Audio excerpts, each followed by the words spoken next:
go through mganga lito immediate. So tukirudi home, yes. First of all, congratulations to Kogalo for winning the 22nd title in Kenya Premier League. So tukirudi vitu zilianza tu kitambo, hizi mambo ya game kutochezwa siji wapi.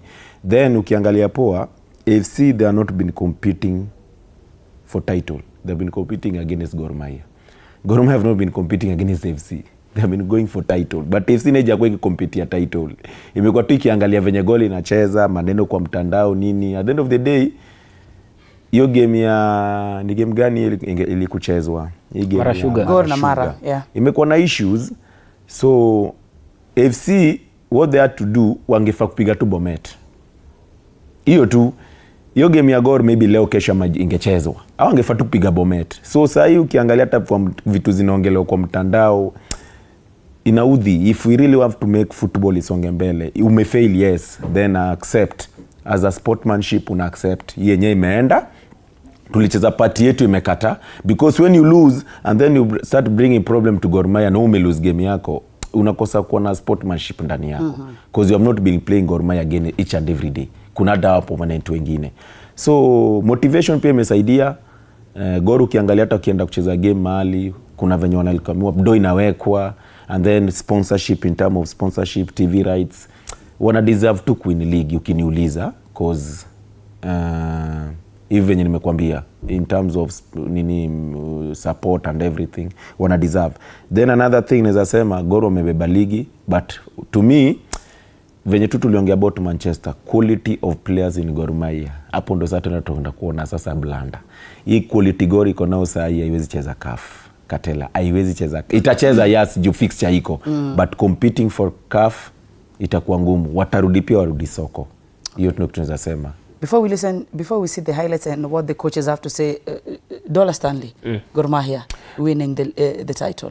Gor Mahia winning the league was expected because if you look at the last 3 winners of the league in the preceding season, they have been in the top 3. When Kenya Police won the league last season, they were in the top 3 in the previous season that Gor Mahia won the title but did not participate in the CAF inter-club competitions due to the club licensing rules.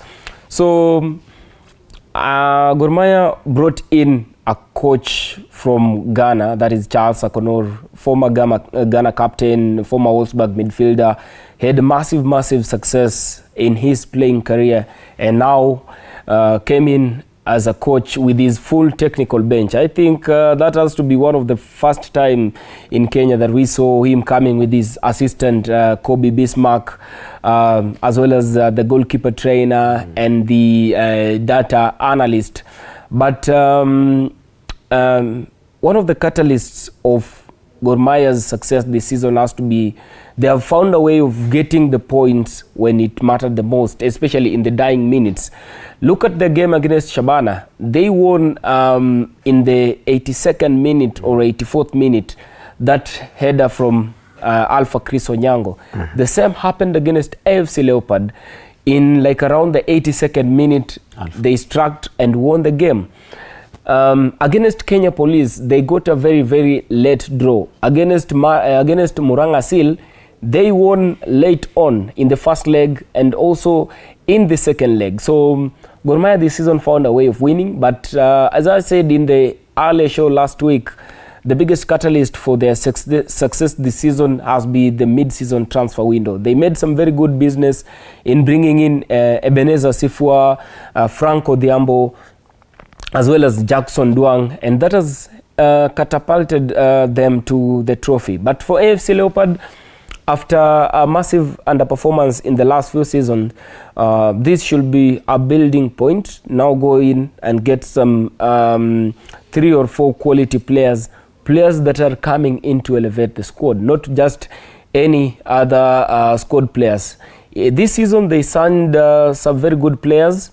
Brian Ojok in that right back role, James Kinyanjui as a right winger, Tyson Otieno in the attacking midfield role. But how will they keep this team going to the market, get some 1 or 2 exceptional players from the Kenyan market, you can cast your nets outward and sign some 2 or 3 foreigners. Foreigners who are not just coming in to fill the squad, but foreigners who can come in and start the game, the likes of Alan Katerega, like they had in the past. So FC Leopard should go in, maybe the Congolese League, some of this Ivorian or Senegalese league, and sign some 2-3 players that will help them. Ingwe have not been performing very well when they play on surfaces that do not allow them to play those short passes to build up play. If you look at the matches, they have lost against APS Bomet in Kericho, the match they lost against Mara Sugar in Awendo, the match they drew against Bandari away. They were all factors, all matches that the playing style inhibited them. And going into the new season now, they'll have to find a way of winning, because if you want to be a champion, you cannot afford to lose such crucial points. Talking about AFC Leopards, after they were beaten yesterday.